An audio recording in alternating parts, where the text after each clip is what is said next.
Hello everyone, मैं ज्योति पारिक और आपका हमारे महाविद्यालय श्रीमती मोहरी देवी तापड़िया कन्या महाविद्यालय के इस यूट्यूब चैनल पर एक बार फिर से स्वागत है। लास्ट वीडियो में हम अपनी बीए फर्स्ट ईयर के भौतिक भूगोल के अंतर्गत हमने पृथ्वी की उत्पत्ति के बारे में हमने पढ़ लिया था और आज हम एक नया टॉपिक शुरू करने जा रहे हैं जिसका नाम है महाद्वीपीय विस्थापन सिद्धांत, कॉन्टिनेंटल ड्रिफ्ट थ्योरी। तो देखिए, महाद्वीपीय विस्थापन सिद्धांत के बारे में हम देखें तो देखिए, हमें आज वर्तमान में हमारी पृथ्वी के ऊपर जो भी महाद्वीप और महासागर हमें दिखाई पड़ते हैं वो सभी भूवैज्ञानिक कालों में इस प्रकार से नहीं थे, उनमें परिवर्तन होता रहता है। ठीक है, वो परिवर्तन किस प्रकार से होता है?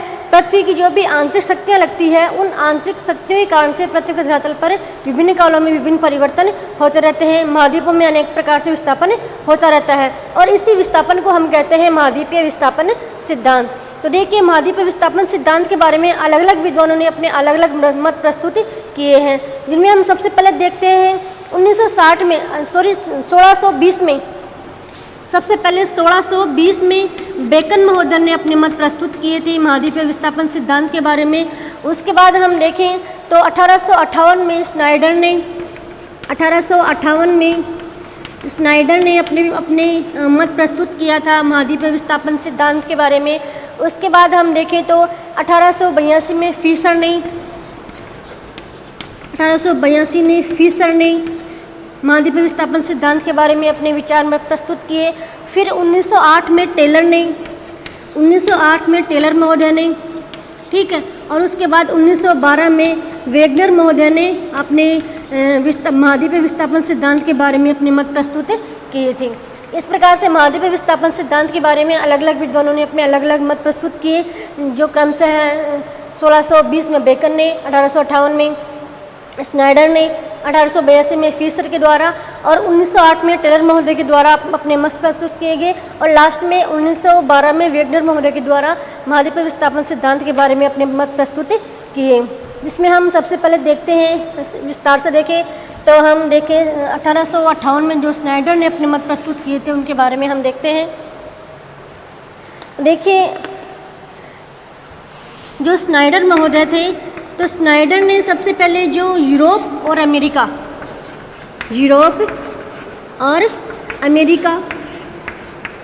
के यूरोप का जो पश्चिमी तट और अमेरिका का पूर्वी तट का इन्होंने अध्ययन किया। स्नाइडर ने यूरोप के तो पश्चिमी तट का और अमेरिका के पूर्वी तट का अध्ययन किया और उन्होंने अध्ययन में ये पाया कि यहाँ के जो कोयला क्षेत्र है उनमें समानता पाई जाती है, वहाँ के जीवाश्मों में समानता पाई जाती है।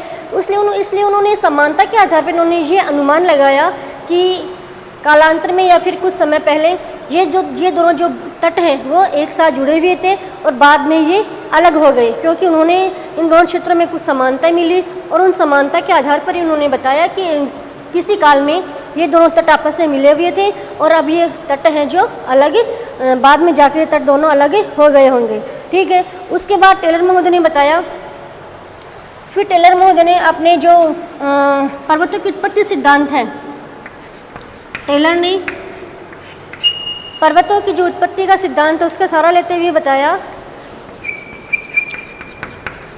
पर्वतों की उत्पत्ति सिद्धांत। ठीक है, इस सिद्धांत में उन्होंने किसका सहारा लिया? महाद्वीपीय विस्थापन सिद्धांत का। महाद्वीपीय विस्थापन सिद्धांत का सहारा लेकर उन्होंने पर्वतों की उत्पत्ति सिद्धांत प्रस्तुत किया था और टेलर महोदय ने बताया कि जो महाद्वीपीय जो विस्थापन है, महाद्वीपीय विस्थापन में सबसे पहले जो महाद्वीपों का प्रवाह हुआ, एक तो हुआ विषुवत रेखा की ओर। ठीक है, ये हमारी विषुवत रेखा है 0 डिग्री अक्षांश रेखा, तो महाद्वीपों का जो प्रवाह हुआ विषुवत रेखा की ओर हुआ और एक हुआ पश्चिम की ओर। ठीक है, महाद्वीपों का जो प्रवाह है वह एक तो हुआ विषुवत रेखा की ओर और एक जो प्रवाह हुआ वो है पश्चिम की ओर उन्होंने प्रवाह बताया। और फिर उन्होंने बताया कि विषुवत रेखा की ओर जो महाद्वीपों का प्रवाह हुआ उससे किसकी उत्पत्ति हुई? एक तो हिमालय पर्वत, ठीक है, हिमालय पर्वत, ठीक है, एल्ब्रूस, काकेसस ठीक है। भूमध्य रेखा की ओर प्रवाह होने से हिमालय, काकेशस और आल्प्स पर्वतों की उत्पत्ति हुई। ठीक है। जब महाद्वीपों का पश्चिम की ओर प्रवाह हुआ, विषुवत रेखा की ओर प्रवाह हुआ, तो यहाँ पे हिमालय पर्वत, काकेशस पर्वत, ठीक है, जो एशिया में स्थित है, और आल्प्स पर्वतों का निर्माण हुआ। ठीक है। ये हुआ, इन पर्वतों का निर्माण हुआ विषुवत रेखा की ओर महाद्वीपों के प्रवाह होने से। उसके बाद उन्होंने बताया कि जब पश्चिमी की ओर इनका महाद्वीपों का प्रवाह हुआ, जिससे रॉकीज और एंडीज पर्वतों का निर्माण हुआ, रॉकीज और एंडीज का। ठीक है, ये उन्होंने बताया। ठीक है। उनके अनुसार रॉकीज और एंडीज पर्वतों का निर्माण हुआ महाद्वीपों के पश्चिम की ओर प्रवाह होने से। ठीक है, क्योंकि ये पश्चिम में स्थित है। और हिमालय, एल्ब्रूज, काकेशस और आल्प्स पर्वतों का निर्माण हुआ विषुवत रेखा की ओर महाद्वीपों का प्रवाह होने से। ठीक है। इस प्रकार से ये उनका महाद्वीपों के संबंध में मत उन्होंने प्रस्तुत किया था। उसके बाद हम पढ़ेंगे हमारा जो मोस्ट इम्पोर्टेंट है, वेगनर का महाद्वीप विस्थापन सिद्धांत, जो एग्जाम की दृष्टि से बहुत महत्वपूर्ण है। इसमें से आपके बड़ा क्वेश्चन 100% आ सकता है। वेगनर का महाद्वीपीय विस्थापन सिद्धांत।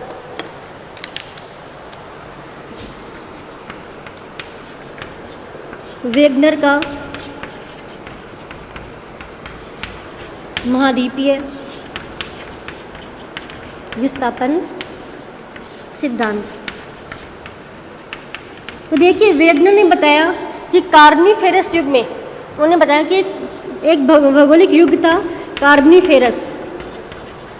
कार्बोनिफेरस युग में ये जो सभी स्थलखंड था वो आपस में जुड़ा हुआ था। ये किस काल की बात कर रहा है? कार्बोनिफेरस युग की, जिसमें सभी स्थलखंड आपस में जुड़े हुए थे। मतलब कोई भी अलग से कोई भी महासागर या फिर महाद्वीप, एशिया महाद्वीप, यूरोप महाद्वीप, अफ्रीका, अमेरिका, अटलांटिक महासागर, ये सभी अलग अलग नहीं थे। मतलब सभी स्थलखंड आपस में जुड़ा हुआ था, और जिसका नाम था पेंजिया। जिसने क्या नाम दिया? पेंजिया। ठीक है। ये बीच में एक स्थलखंड है जिसका नाम है पेंजिया, और चारों तरफ एक सागर है, उस सागर का उन्होंने नाम दिया पैंथालासा। पैंथालासा। ये किस युग की बात है? कार्बोनिफेरस युग की। वेगनर ने सर्वप्रथम बताया कि कार्बोनिफेरस युग में सभी स्थलखंड आपस में जुड़े हुए थे, और इनका जो स्थलखंड था उसका नाम था पेंजिया, और उसके चारों ओर एक जलीय खंड था, उसका नाम उन्होंने दिया पैंथालासा। ठीक है, ये कार्बोनिफेरस युग की बात है। उसके बाद कार्बोनिफेरस से लेकर और जुरासिक युग तक इस पेंजिया का विभाजन हो गया। ठीक है, पेंजिया का विभाजन हो गया किस काल में? कार्बोनिफेरस से लेके और जुरासिक युग के मध्य इस पेंजिया का विभाजन हो गया। ठीक है, यह जो पेंजिया है वह दो भागों में बट गया। ठीक है, एक इस प्रकार से, एक तो ऊपर का स्थलखंड हो गया, एक हो गया नीचे का स्थलखंड। ठीक है, और यह दो भागों में विभाजित हो गया। एक भाग खिसक गया उत्तर की ओर, एक भाग खिसक गया दक्षिण की ओर, और बीच में एक सागर बच गया। ठीक है, इस प्रकार से उन्होंने बताया। कार्बोनिफेरस युग में जो पेंजिया था, उस पेंजिया का जुरासिक काल में विभाजन हो गया, और उसके दो टुकड़े हो गए। एक उत्तर की ओर खिसक गया और एक टुकड़ा दक्षिण की ओर खिसक गया। जो उत्तर की ओर किसका, उसका नाम था अंगारा लैंड, उसका नाम उन्होंने दिया अंगारा लैंड, और दक्षिण की ओर जो भाग था उसका नाम दिया उन्होंने गोंडवाना लैंड, गोंडवाना लैंड। ठीक है, और बीच में जो सागर था उसका नाम दिया उन्होंने टेथिस सागर, टेथिस सागर। ठीक है, ये किस युग की बात है? कार्बोनिफेरस से लेकर जुरासिक युग में पेंजिया का विभाजन हुआ। पेंजिया दो भागों में विभाजित हो गया, एक अंगारा लैंड और दूसरा गोंडवाना लैंड। ठीक है, और बीच में जो सागर बच गया जिसका नाम था टेथिस सागर। फिर क्या, जुरासिक से लेकर ट्रेसियस युग तक इसका फिर से ये जो अंगारा लैंड और गोंडवाना लैंड था इसका भी विभाजन हुआ। ठीक है, और जो अंगारा लैंड था उस अंगारा लैंड से क्या हुआ? एक तो उत्तरी अमेरिका, ठीक है, यूरोप, उत्तरी अमेरिका और यूरोप हुआ, यूरोप का निर्माण हुआ। ठीक है, और जो गोंडवाना लैंड था, गोंडवाना लैंड से दक्षिणी अमेरिका, अफ्रीका, भारत, मेडागास्कर और ऑस्ट्रेलिया का निर्माण हुआ। ठीक है, अंगारा लैंड के विभाजन से यूरोप, और उत्तरी अमेरिका का निर्माण हुआ, उत्तरी अमेरिका का। ठीक है। और गोंडवाना लैंड के विभाजन से जो भाग बने, देखते हैं वो कौन कौन से हैं। दक्षिणी अमेरिका, ठीक, अफ्रीका, भारत और मेडागास्कर और ऑस्ट्रेलिया। ठीक है। इस प्रकार से वैज्ञानिक ने बताया कि महाद्वीप का जो विस्थापन किस प्रकार से हुआ, वैज्ञानिक ने बताया। मैं एक बार फिर से रिवाइज करते हैं। वैज्ञानिक ने बताया कि कार्बोनिफेरस युग में पूरा स्थलखंड आपस में जुड़ा हुआ था जिसका नाम था पेंजिया, और इसके चारों तरफ एक जलीय खंड था जिसका नाम था पेंथालासा। ठीक है। फिर कार्बोनिफेरस से लेकर जुरासिक युग तक पेंजिया का विभाजन हुआ और पेंजिया दो भागों में विभाजित हो गया। एक उत्तर में इसका भाग गया और दूसरा भाग गया दक्षिण में। उत्तर में जो भाग था उसका नाम था अंगारा लैंड और दक्षिण का जो भाग था जिसका नाम था गोंडवाना लैंड। फिर आगे चलकर अंगारा लैंड और गोंडवाना लैंड का विभाजन होता है। अंगारा लैंड के विभाजन से उत्तरी अमेरिका और यूरोप का निर्माण होता है और गोंडवाना लैंड के विभाजन से दक्षिण अमेरिका, अफ्रीका, भारत, मेडागास्कर और ऑस्ट्रेलिया का निर्माण होता है। इस प्रकार से ये बताया अपने वैज्ञानिक ने अपने महाद्वीपीय विस्थापन सिद्धांत पे अपने मत प्रस्तुत किए हैं, वो हमने देख लिया है। उसके आगे हम देखते हैं कि वैज्ञानिक के अनुसार पेंजिया के टूटने का कारण गुरुत्व बल और प्लवनशीलता या ज्वारीय बल था। गुरुत्व बल या फिर ज्वारीय बल। उन्होंने पेंजिया के विभाजन का क्या कारण बताया।